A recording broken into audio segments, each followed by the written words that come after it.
Kylian Mbappé, fraîchement arrivé au Real Madrid, traverse déjà sa première zone de turbulence. À peine engagé avec les merengues, la star tricolore est victime d'une gastro-entérite aiguë qui remet en question sa participation à la Coupe du monde des clubs. Tout a commencé en début de semaine. Alors que le Real entrait dans la compétition, Mbappé a dû déclarer forfait pour le premier match face à Al Hilal, soldé par un nul 1-1. Rapidement, l'attaquant a été hospitalisé aux États-Unis, où il a été mis sous perfusion pour éviter la déshydratation. Des symptômes sévères, fièvre, douleurs abdominales, faiblesse générale ont nécessité un suivi médical strict. Bonne nouvelle toutefois. Il a été libéré de l'hôpital et récupère désormais dans un hôtel, sous la supervision du staff médical madrilène.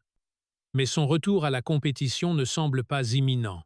Selon les révélations d'Edu Aguirre, journaliste très proche du Real, il est quasiment certain qu'il ne participera pas au match contre Pachuca prévu ce week-end. Pire encore, le journaliste affirme qu'il faudrait au moins 10 jours de repos supplémentaires à Mbappé pour être rétabli à 100%.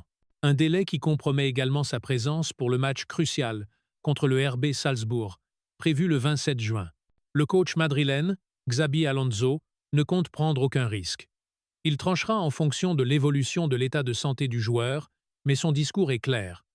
Pas de retour précipité. C'est un coup dur pour le Real Madrid, qui comptait sur son nouveau joyau pour briller dès ses premières apparitions. Mais cette absence ouvre aussi la porte à de jeunes talents comme Gonzalo Garcia, buteur face à Al Hilal, et bien décidé à saisir sa chance. Le Real espère maintenant un retour rapide mais maîtrisé de son attaquant vedette. Une chose est sûre, tout Madrid retient son souffle. Et dans cette Coupe du monde des clubs, l'avenir de Kylian Mbappé reste, pour l'instant, en suspens